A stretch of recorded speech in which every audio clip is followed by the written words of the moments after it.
former military experience, and he has more than 20 years experience as an educator. He currently works as a university professor within the state. Welcome aboard. Good morning, sir. How y'all doing? All right, so what we'd like to do is go ahead and start with introductions. I am Daniel Boyd, and I'm serving as the interim superintendent at this time. Hi, Kim Crockett. I'm serving as chair this year. Billy Holland, District 4. Tracy Stritchick, District 1. Jamie Jackson, District 3. Hey, Dr. Bergeron, Kyle Glover, District 5. How y'all doing today? Doing great. Good seeing y'all this morning. Good. You too. Good to meet you. Too. Okay. We all have questions that we will be asking you, so I will start with the first two. The first question is, will you please give us a brief summary of your professional experiences, your personal beliefs on public education, and why you are interested in being the next superintendent of Autauga County? Sure. The first part of that was my background, correct? Yes, summary of your personal experiences, Okay. or professional experiences, and then personal beliefs on public education. Well, I'm not a traditional educator. I spent 22 years in the military, and when I retired, I worked as a project manager for both Ford and a defense contractor, and didn't want it, so I went back and got my teaching degree. I actually went back and got a second bachelor's degree, and became a teacher. I fell in love with teaching actually while I was in the military. I did some teaching as a military instructor. So my background in education started in the military, and leadership. Obviously, I've been in leadership my entire military career. Operations officer, commander. I planned several major operations when I was in the military. As an educational administrator, I started out as a teacher leader and moved into being an assistant principal, and then I went on to teach at the University of Alabama as an assistant professor in the educational leadership. Some of my accomplishments as a leader in the educational realm, I started a Saturday school as a step between suspension or the alternative school so that we could try and get them straightened out. That involved some counseling, some service work. I created a substance abuse program at the alternative school in Elmore County. The beauty of that was it cost the parents in the system absolutely no money. It was all funded through the federal government in the court system, and what we did there is any student that had an issue with drugs, whether it was identified through the school or through law enforcement, was sent not to the alternative school but to the drug treatment program, and they received the treatment. We created I called it an overage school. We called it Reboot, where we moved all the overaged kids out of the middle school. You know, you have 15, 16, 17-year-olds in the middle school, and we created a program to move them out and put them into a classroom with a special ed teacher, a teacher, and an aide, and help them catch up to where they were supposed to be, with the goal of them being successful once they got to high school. So, and then now I teach educational leadership and have done extensive research in my three areas, which is continuous improvement, improving teaching and learning, and things of that nature. Okay. Why are you interested in being the next superintendent? You know, I think I have a lot to offer. I think that I'm an innovative and outside-the-box thinker, creating ideas and programs that will move the system forward and our students forward.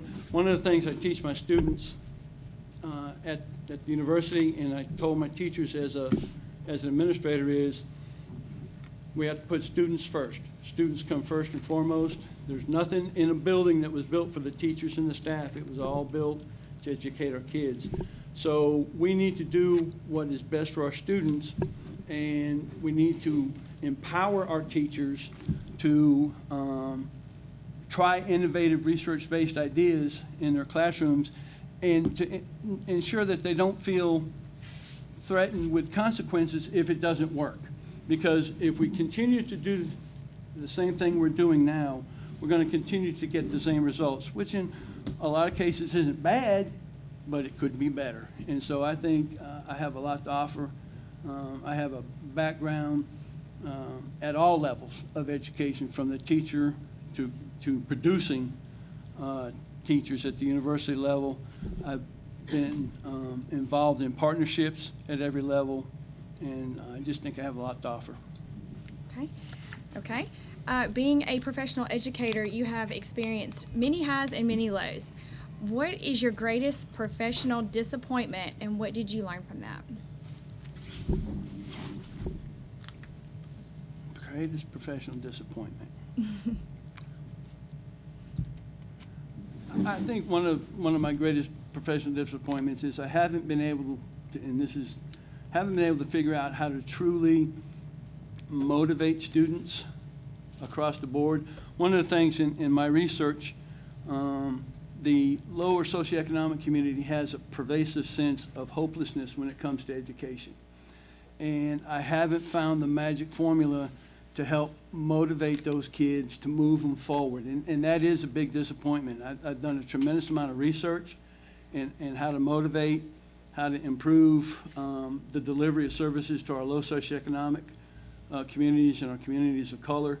And I just haven't found the complete formula. I've had some success in that area, but I've not been able to move that group forward the way I would like to. And that's oftentimes where the achievement gaps come in, is that low socioeconomic community, and we just need to find ways to motivate them. I've actually gone to California and done some research with their community schools, which are not really part of the public school system, but they're working with kids to get their education, and also they're working with skilled craftsmen to be able to have a skill when they get out of the program. So there's things that we can do.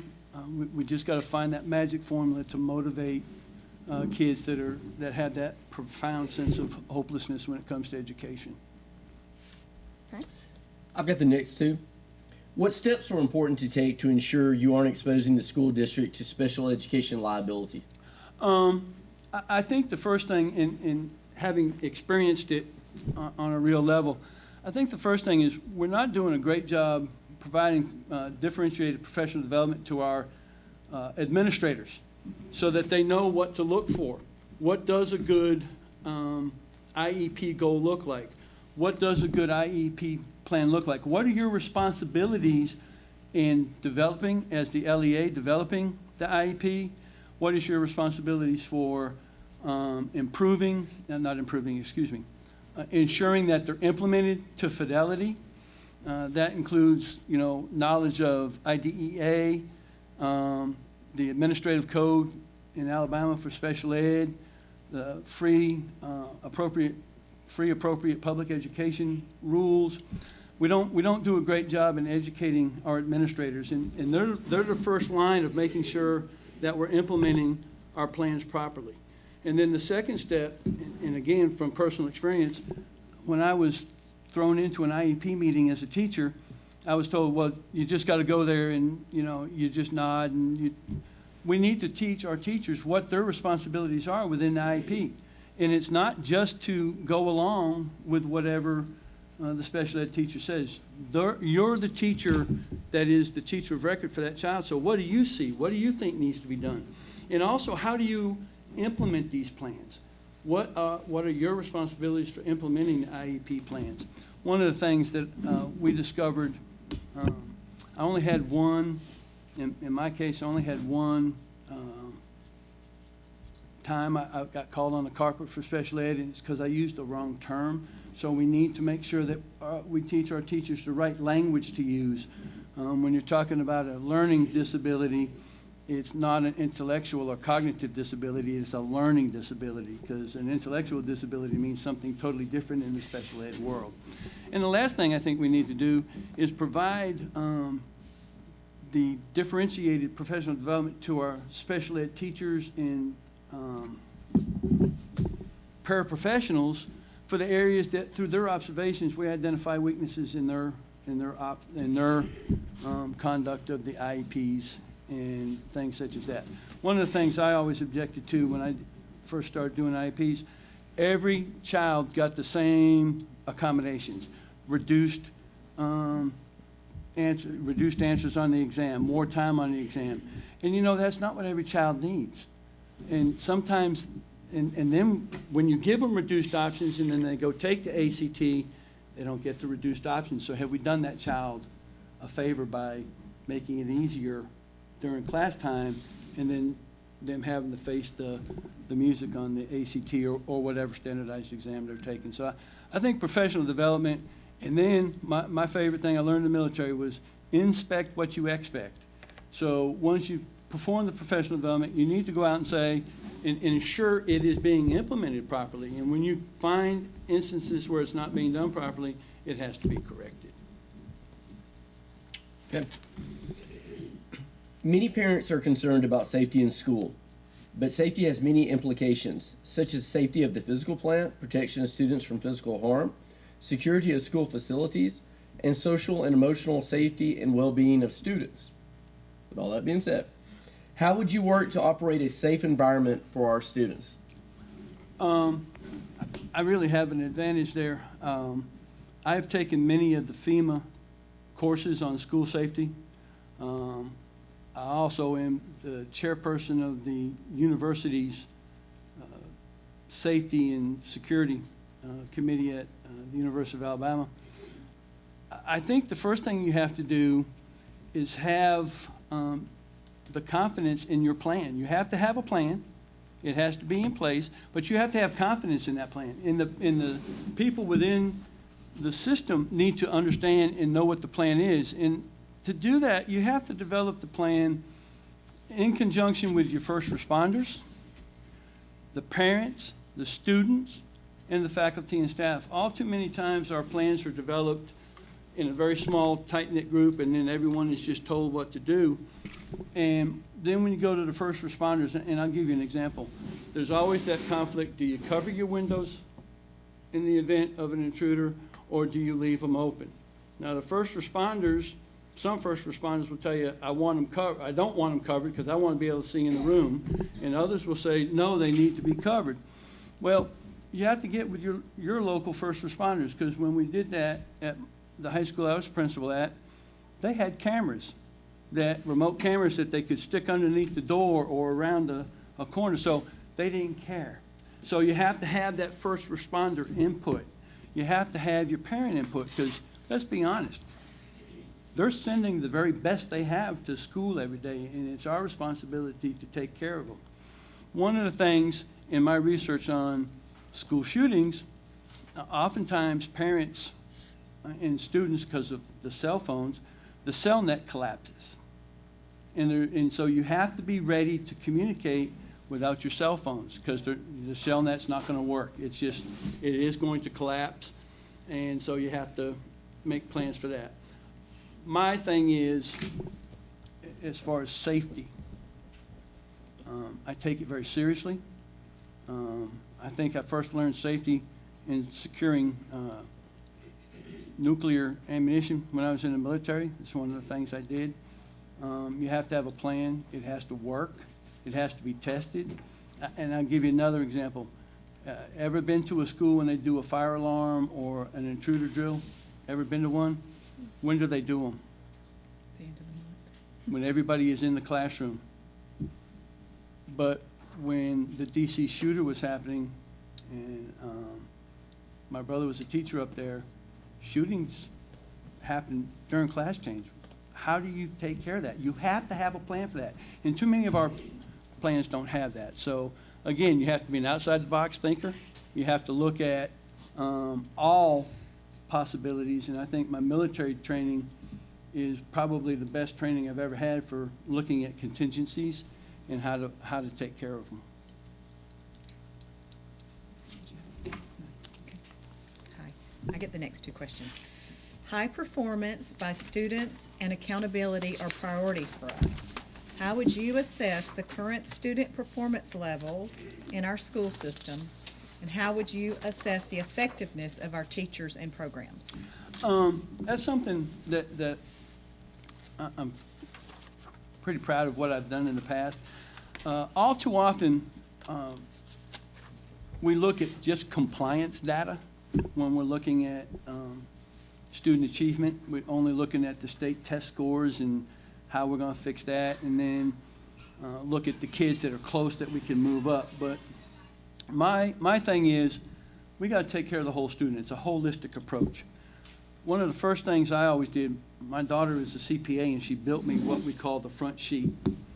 And we downloaded grade books, standardized test scores, all the data that we could onto Excel spreadsheets, and then the front page extracted the data I was looking for. And several of the things I always look for, I want to know what your standardized test score is versus your classroom grade.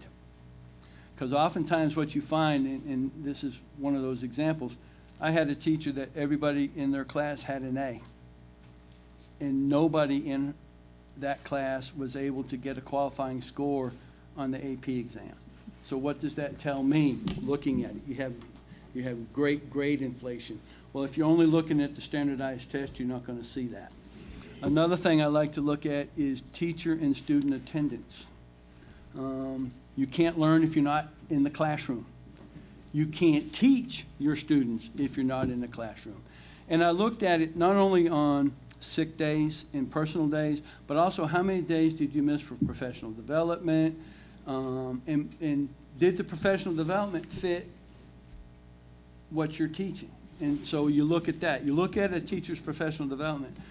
We all know teachers who graduated from a college with their teaching certificate and have never darkened a classroom door again as a student. And their certificates are just constantly renewed based on the sit and get hours of the professional development within the system. So I look at that as an evaluation of our teachers. Are you improving your craft as we move along? Look at student discipline. Again, if you're not in the classroom, you can't improve. One of the things that I looked at seriously was the, that now they call it Cognia, the accreditation reports. And, one of the things I noticed is that tends to go to the wayside. We got accredited, and it kind of just tends to sit out there. And then just before the accreditation again, we pick it back up and we work on it and get it back where it's supposed to be. Well, I was fortunate enough this last 4 years, I'm on the assessment committee for the College of Education at the University of Alabama. And this committee basically does an accreditation review every year on every program within the university. And we just had our CATE accreditation, and there were no deficiencies. The school didn't have to respond to anything, and it's because they kept it up. So that's one thing that I think is important, is that you do it on a constant basis, and it's burdensome, but if you keep it up throughout the 5 years, the intra period, then you don't have a rush at the end to get it all done and made up. So I'm going to look at attendance. I'm going to look at discipline. I'm going to look at standardized exams. We're going to look at the perception data that comes in. I think that's important. I tell this story all the time. When I was in the military, I was in Korea, and we had Koreans assigned to the U.S. Army. They call them Katusas. And I was getting on one day, and I was just on him. And he kept looking down, and I said, "Look me in the eyes when I talk to you."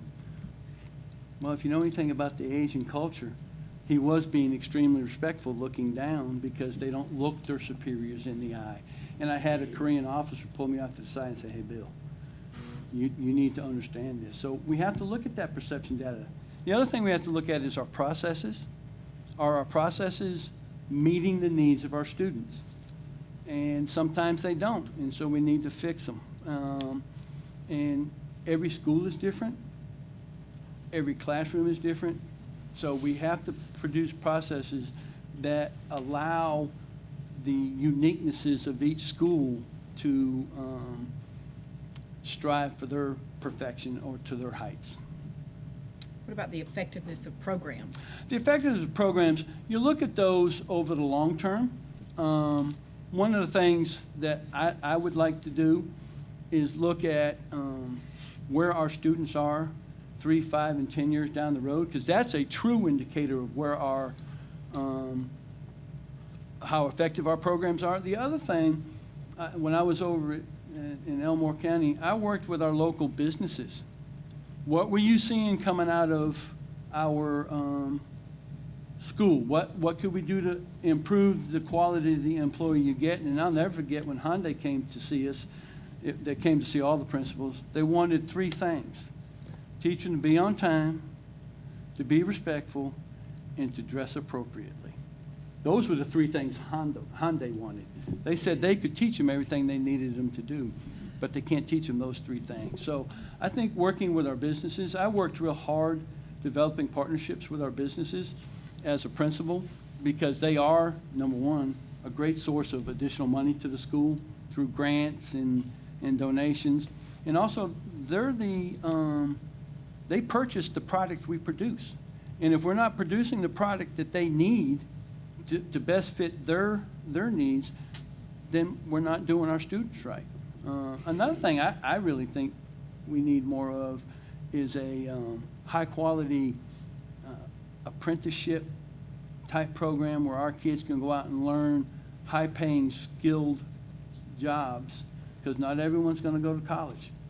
Not everyone wants to go to college. If I'm not mistaken, the most educated city in the state of Alabama is Huntsville, and like only about 50 or 60% of the people in Huntsville have a bachelor's or a master's degree. So what are we doing? We need to have some programs for those kids too. But the effectiveness is where they are down the road. Do student surveys. You know, I call my students in all the time asking them what's good. I used the good, the bad, and the ugly. Anyone remember that? Where that came from? From Ollie North. And I ask my students at the end of every semester, what is good? What have I done that helps? What just didn't work at all? And the ugly is always, what can I do to make it better for you? And I do that consistently.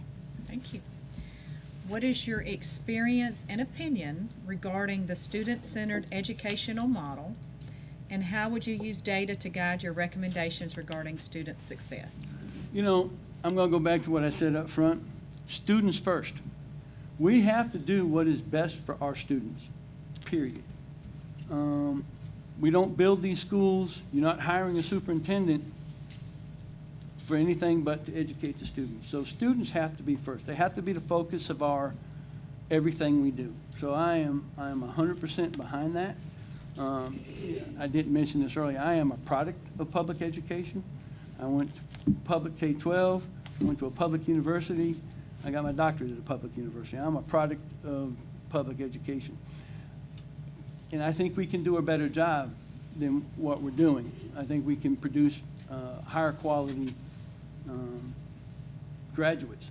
I will tell you this, graduates today, high school graduates today that we got in the military before I retired, were better educated than the ones that came in when I first went in. They were better educated, more savvy with some of the latest technology, which is important that we teach them. But student-centered education is where we need to be. If you think about it, we're moving towards everybody having something similar to an IEP.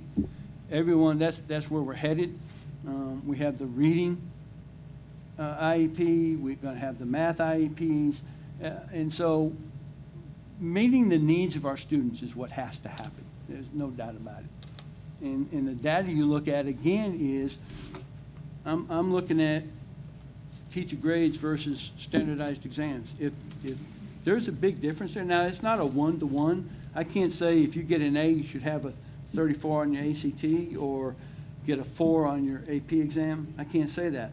But I can look at your grades, English, science, and math, and your grades are all A's and B's, and you get a 13 on your ACT, something's wrong there, and we have to look at it. We're not doing what is right for that student. And student-centered education is where it needs to be. Thank you. I have your next 2 questions. Yes, ma'am. What involvement have you had in budget development and ongoing fiscal management? Please give concrete examples when possible concerning such areas as community involvement in the budget process, multi-year fiscal planning, and budget development. Yes, ma'am. I was really fortunate when I went to work in Elmore County. I had an administrator pick me up as a protege. Dr. Harrison has been my mentor for the last 15 years or so. And when I became an administrator, that's the first thing he did. He said, you need to understand the budget process.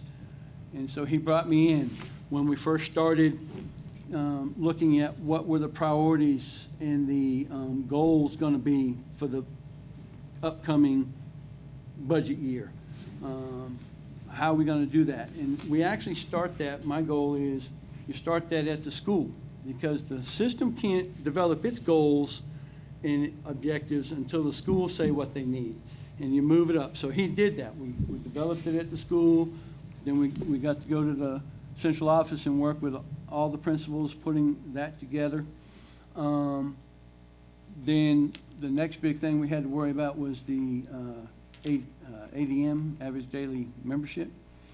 And so the 20 days from after Labor Day till the 20 days is up was an interesting time, trying to get all the kids to school.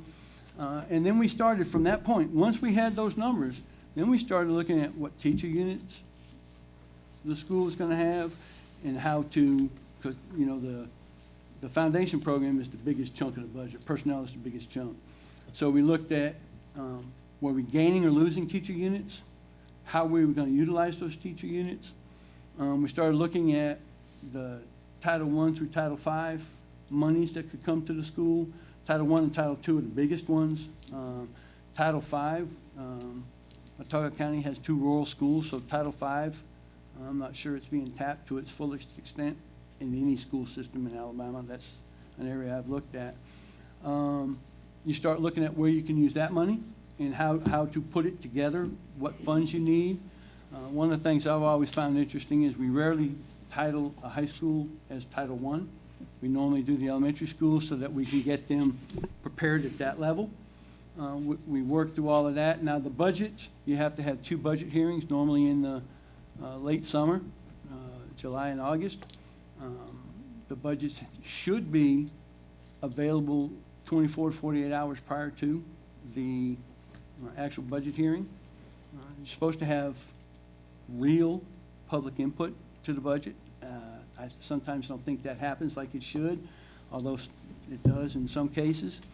And then it's approved. The biggest thing on the budget is the colors of money.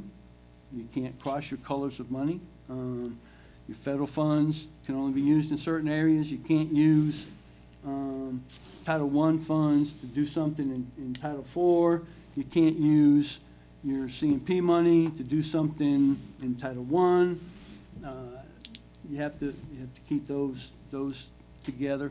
The biggest thing Dr. Harrison always taught us was it's a cooperative effort.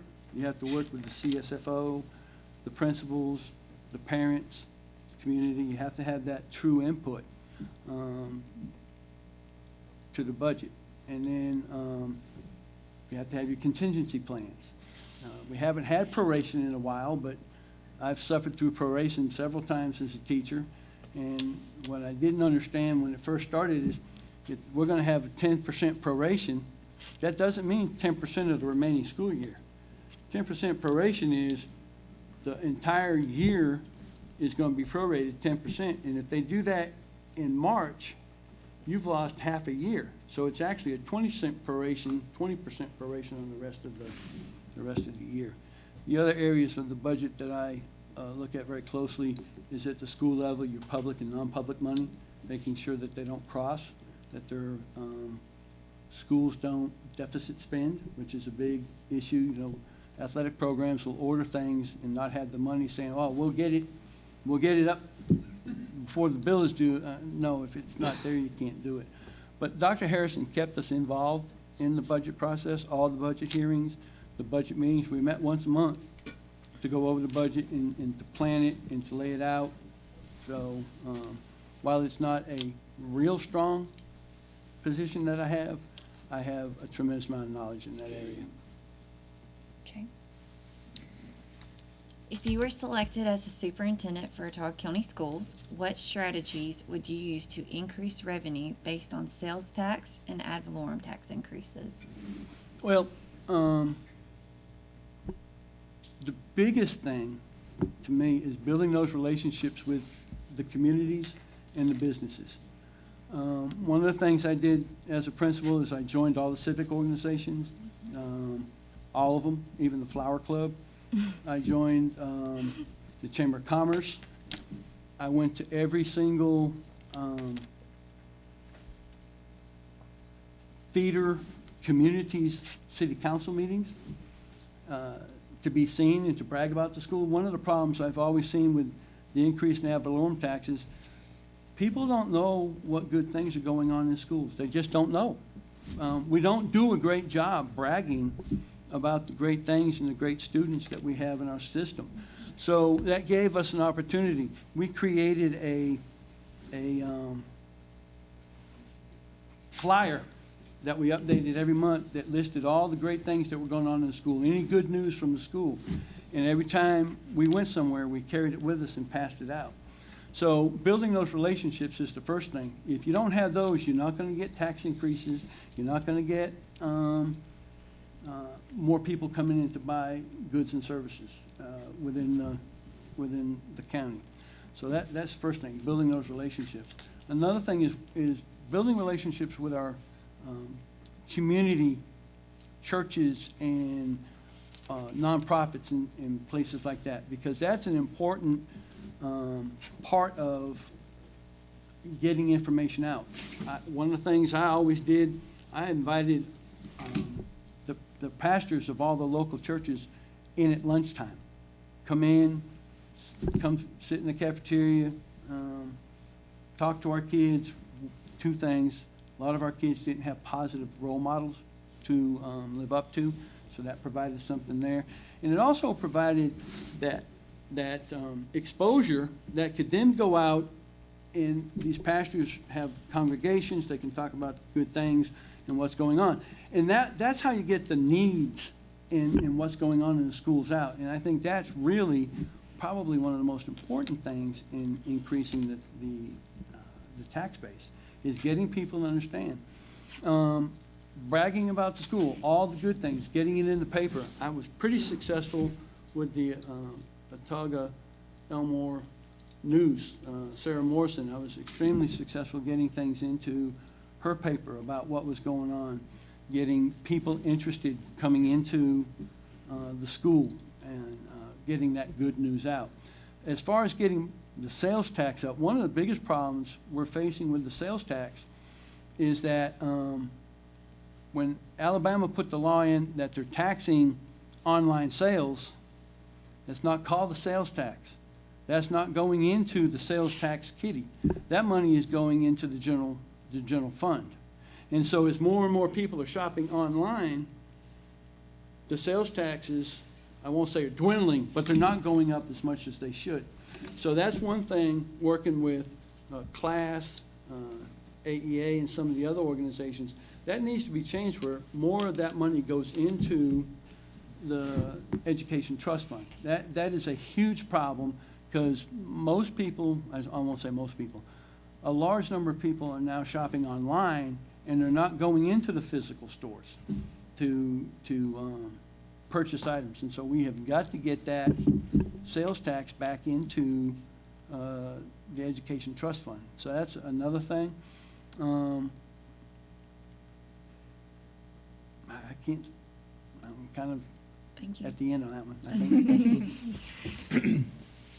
Very good, Dr. Bergeron. I have the next two, probably a little more personal questions. Yes, sir. As we select a new superintendent, give us your top three strengths or attributes that you believe would be a benefit to our district. I think one of the, my best attribute is I have a track record of problem solving and innovative thinking. And I think that's the only way we're going to move our public education systems to greater heights. We've got to have innovation. We've got to have empower our teachers to be innovative in their classrooms. Let's face it, our teachers are the ones that teach these kids every day. And they're the ones that know what these kids need and what, I won't say what they don't need, but what they need and what they need less of. And so that's innovative though, because so many of our programs are top-down driven. The federal government dictates, the state government adds, the central office adds, and I think it should go the other way. It should come from the bottom up, because our teachers are the ones that know best. In our schools, each principal knows what that particular school needs. And so that's an innovative idea, but it goes against the grain of what most systems kind of think. I think our teacher leaders are critical. I have a great deal of experience with our teacher leaders, and the research is really clear. If we have strong, well-educated teacher leaders working with the professional learning communities, doing action research, improving teaching and learning, our students do much better. So innovation is a big one, and problem solving. I am also developed a great deal of expertise in developing long-range plans with milestones and goals. And one of the things I notice when I teach planning, no one ever list out what their assumptions are when they start to plan. What are your assumptions? You know, well, I'm going to assume, we'll just talk about the budget. I'm going to assume that our revenues are going to be at least what they were last year. That's an assumption that I'm working from. I'm assuming that we're not going to go into proration. So you list your assumptions, because that informs what you've done in the plan. Then you develop your plan in detail with goals and milestones. The milestones fall between goals so that you know if you're making progress and when you're not. It has to have a feedback loop, so you have to include that. Then you have to have your unresolved issues at the end. And then one of the things I think most people don't do, and I know I didn't, this is one of those things I've learned, you have to have a change management plan. When you develop a program or a plan, you're going to implement something, you have to have a change management plan. Let's be honest, change is not easy for any of us, you know, and it's especially difficult in schools for some reason. And so you have to have a plan. You know, what professional development will be required for this? You know, what time frame? How are we going to get the teacher buy-in to make this successful? So you have to have that change management plan. So I have a planning expertise, innovative problem solving, and I think I have a real heart and servant attitude for what is best for our students. We have got to look at our students. I'll never forget one time I had a teacher talking to me about something they wanted to do, and I asked that question. And I didn't originate that question. I learned it from someone else. I asked that question, well, what is best for our students? Yeah, but this is easier for me. Well, what is best for our students? Because that's all that matters. And I think that's where our focus, our culture, and the last thing I'd like to say, I think we need to create a learning organization within the system. What does that mean? Learning has to be important for everybody, not only for that student that comes through the door every morning to learn to graduate from high school, but our faculty has to be engaged in real, honest learning to improve their craft as a teacher. We need teachers that are always seeking to improve what they're doing, and I think that's probably, that goes in with that student first thing. Learning has to be important for everybody, or the system will never move forward. Very good. Okay. Given your proximity of where you've worked, you know our community has 4 very distinct communities.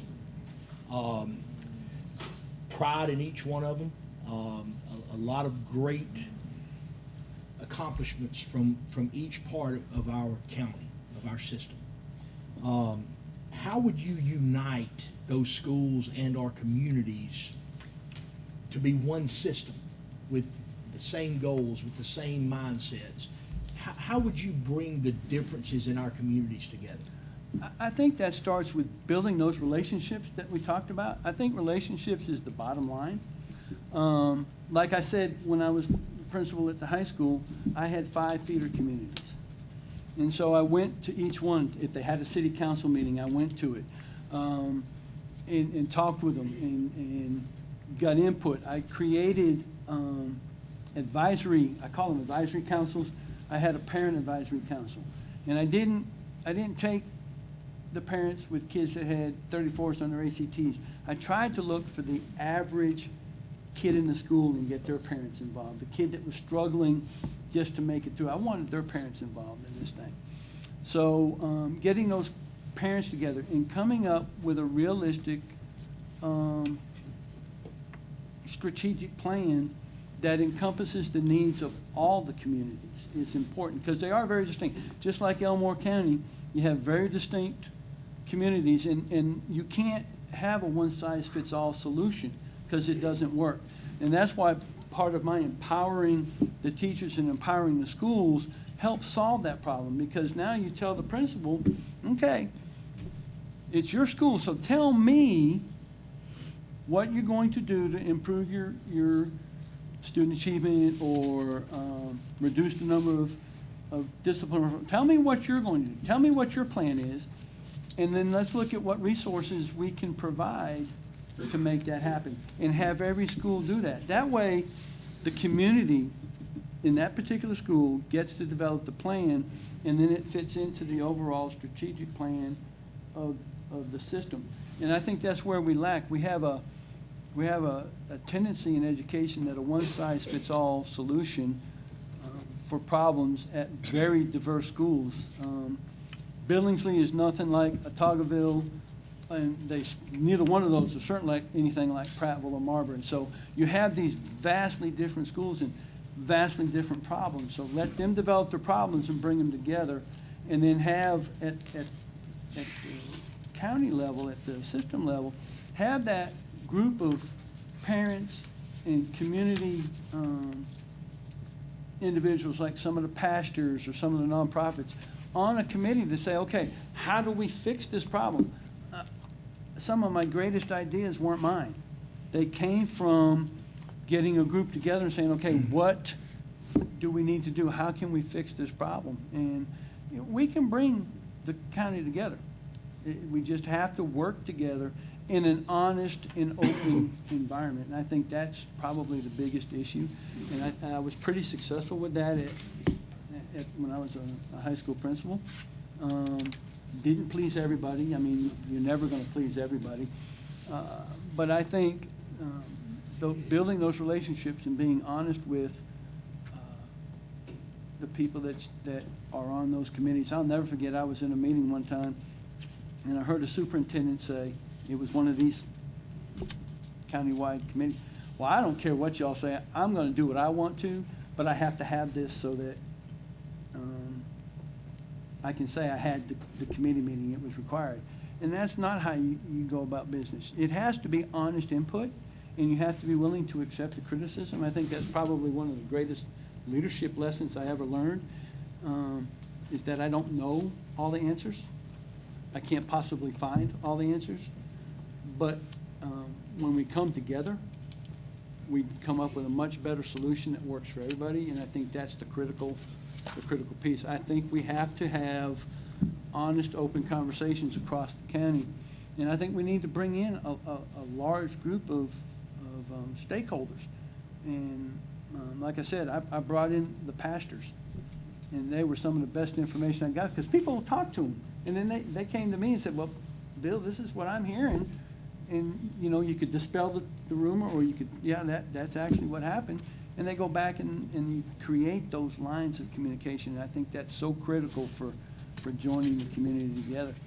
The other thing is, I don't see why we don't have more system-wide activities. I'm thinking that, the downtown parades that they have for different holidays, why we don't have festivals that all the schools come in and showcase the best they have, and things like that, so that all of the community can be together. because we are one community. And the goal is to educate these children. No one here is here because they're concerned about a teacher or an administrator. They're here because they want what is best for the students. And that's what we have to do, and we have to listen. Part of my research into teacher leaders, part of the problem with teacher leaders is principals aren't willing to give up control to allow someone else to help them solve a problem, because let's be honest, the only person that gets fired when the school doesn't make its achievement goals is the principal. So principals have a hard time letting go, but you have to let go, and you have to allow the community to have honest, open input to everything that goes on. And I got to be honest with you, that's one of the things I learned from my mentor. Very good. Thank you so much, Dr. Bergeron. Yes, sir. Awesome. Okay, well, that concludes our questions that we had for you. We have a few extra minutes, so if there's any questions that any other board member would like to ask, now would be the time. I have one. Yes, ma'am. If you were to be selected, would you be willing to move to Autauga County? If that's necessary, yes, ma'am. That's Okay. not I spent 22 years in the military. So you're willing to move? I picked up more than once. Okay. I will not sell my house.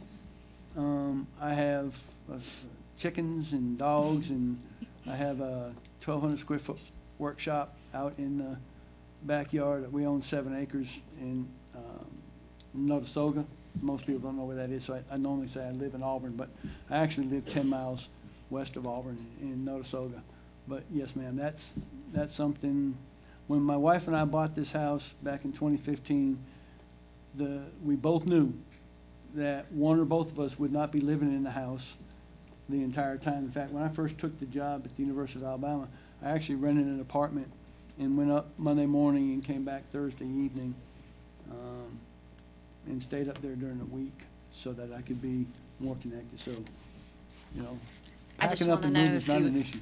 Okay, just make sure you're And invested in our community. Is there any question that you wish we would have asked you, or something you would like for us to know about you that we didn't ask? There's always things. I think probably for me, the most important thing about me that you don't get in an interview is that I truly have a love for teaching our students, not just the academics. I was a history teacher. I could teach history all day, but they have to learn those soft skills in life. They have to learn respect. They have to learn how to be on time. They have to learn that we don't always get what we want in life. There are disappointments in life. And so I think it's very important that our children know that things don't always go the way we want them to. One of the things that comes out in the packet that I sent, I am from the military, so I am a disciplinarian. But discipline doesn't have to be harsh or ugly. They have to know that there has to be consequences, but they also have to know that there are they have good qualities within them. They made a bad decision. How do you fix it? One of the things I would really like to see, working with the State Department of Mental Health, is to bring in some real counseling for our students, and get some, not social workers, but true LPCs that can go to the different schools. That's what we did with the substance abuse program, although that was strictly for substance abuse. That was an LPC, a licensed professional counselor that we brought in to work with those students. I think we need more of that, and that didn't come up. We've got to look at the whole child. We cannot just look at academics, and when I do my research, and I've been in a bunch of schools, when I ask them, well, tell me how you come up with your ASIP, and it's always, well, we look at the standardized test scores. Well, that's not the whole child. That's not the whole answer. I did some research down to the school. I went to Sweetwater, Alabama. Anyone ever been to Sweetwater? What a school. Oh, my goodness, what a school. That's what needs to happen in every school system. And just a real quick thing, Sweetwater was shut down back in 1984, I think it was, for racial integration. And the community of Sweetwater, and there's nothing there, y'all. There's nothing. The community got together, the preachers, black and white, the parents got together and said, nah, this isn't working. We're gonna open Sweetwater High School, well, it's a K-12, it's a unitary school. We're going to open it back up, and it's going to be a true community school. What a school. It has no business being in the top 15 in the state of Alabama. It has low socioeconomic, minority. It's got all the indicators of failure. But because the community hung together and works together, which is what the model I would use, it is one of the top 15 schools in the state of Alabama. And there's no industry there, none. They have a gas station. Thank you. Yes, thank you. Thank you so much. Okay, thank you so much, Dr. Bergeron. We appreciate you taking your time to come and interview. So at this time, we are going to take a recess for lunch. So we will reconvene at about 1 o'clock for our next candidate. So thank you all for coming. We'll see you in about an hour.